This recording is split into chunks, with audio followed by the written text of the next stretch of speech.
Hai, Assalamualaikum teman-teman. Pada tahu nggak sih, dalam suatu kemasan obat ada banyak sekali informasi obat yang bisa didapatkan loh. Kira-kira apa aja ya? Ada yang tahu nggak? Kalau pada belum tahu, silahkan simak cuplikan berikut ini. Selamat menonton. Selamat pagi, selamat datang di Apotek Berkah. Perkenalkan, saya Apoteker Nabila. Ada yang bisa saya bantu?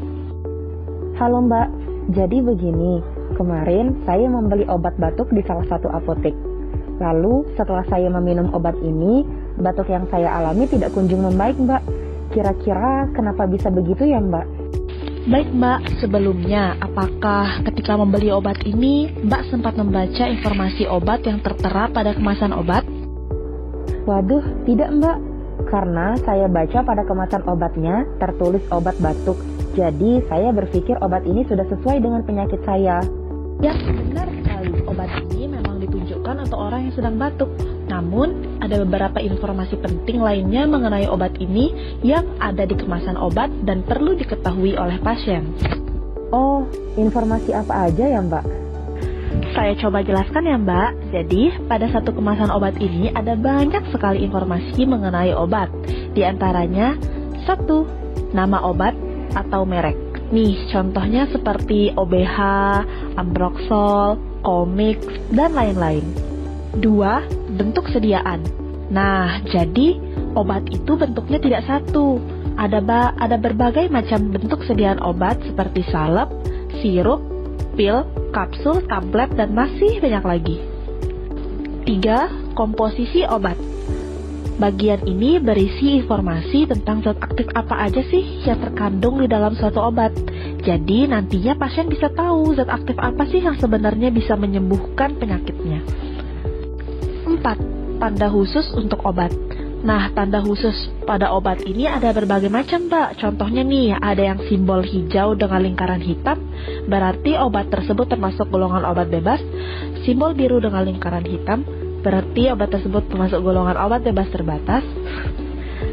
Simbol huruf K dengan lingkaran merah, berarti obat tersebut termasuk golongan obat keras. Dan simbol palang berdari merah, yaitu obat golongan aktif. Nah, ada juga namanya indikasi.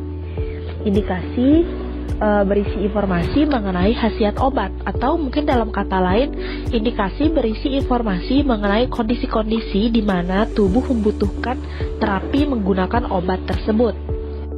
Oh, ternyata begitu ya Mbak. Apakah ada yang lain lagi Mbak? Masih ada yang lain Mbak. Selain itu, ada yang keenam, yaitu kontraindikasi. Nah, kalau kontraindikasi ini isinya informasi mengenai kondisi-kondisi di mana penggunaan obat tersebut tidak tepat dan tidak dianjurkan karena dapat meningkatkan resiko terhadap pasien. Yang ketujuh, ada efek samping. Informasi mengenai efek samping menunjukkan suatu keadaan yang bisa saja terjadi saat menggunakan obat, sehingga diharapkan nantinya pasien bisa menghindari aktivitas berbahaya yang terkait dengan penggunaan obat. Yang kedelapan, ada interaksi obat. Interaksi obat memuat informasi mengenai keadaan di mana efek obat dapat berubah dengan adanya penggunaan obat lain, kontaminasi makanan, minuman, atau zat kimia dari lingkungan. Selanjutnya, ada informasi cara kerja obat. Contohnya analgesik, antasida, laksatif, dan lain-lain. Informasi ini menunjukkan bagaimana sih suatu obat dapat bekerja di dalam tubuh. Selanjutnya, ada informasi tentang aturan pakai. Informasi ini berisi cara penggunaan obat yang meliputi waktu dan berapa kali obat tersebut digunakan. Tapi aturan pakai tidak sama dengan dosis ya teman-teman.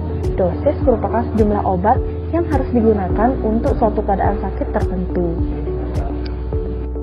Wah, ternyata banyak sekali ya Mbak informasi penting dalam kemasan obat yang harus dibaca.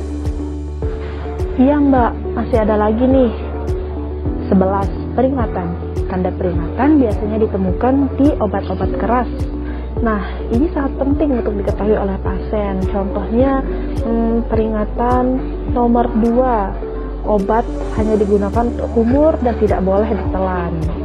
Informasi selanjutnya adalah tanggal kadaluarsa. Tanggal kadaluarsa menunjukkan waktu di mana produk sudah selayaknya tidak digunakan lagi. Obat kadaluarsa biasanya tidak memiliki efek, bahkan bisa jadi berbahaya. Biasanya pada kemasan obat ditulis sebagai expired date. Dan hati-hati, jangan sampai tertukar dengan MFG date, yaitu tanggal di mana obat diproduksi. Selanjutnya, ada harga eceran tertinggi. Harga jual obat tertinggi adalah harga yang diperbolehkan untuk diedarkan oleh pemerintah. 14. Ada cara penyimpanan, berisi bagaimana cara kita menyimpan obat tersebut dengan baik dan benar agar obat tetap dalam kondisi baik dan steril. Perhatikan apakah obat harus disimpan pada suhu ruang atau terlindung dari cahaya matahari, atau mungkin harus di dalam freezer. Yang terakhir ada nomor registrasi. Nomor registrasi menunjukkan format yang berkaitan dengan nomor yang diberikan sebagai tanda obat telah terdaftar di BPOM dan mendapatkan izin edar oleh Dinas Kesehatan setempat. Nah, itu dia informasi-informasi penting yang biasanya terdapat dalam kemasan obat dan harus dicek agar bisa berefek maksimal. Wah, terima kasih Mbak Apoteker. Saya jadi paham bahwa informasi yang terdapat pada setiap kemasan obat sangat penting untuk diketahui karena dapat mempercepat kerja obat dalam tubuh serta mengantisipasi hal-hal yang tidak diinginkan saat mengkonsumsi obat. Terima kasih Apoteker. Nah, jadi itu tadi ya teman-teman mengenai informasi apa aja yang bisa didapatkan dalam suatu kemasan obat. Udah pada paham belum? Semoga bisa dipahami ya. Jangan lupa di like, di komen, dan di share video ini agar teman-teman yang lain pada tahu juga mengenai informasi apa aja yang didapatkan dalam satu kemasan obat.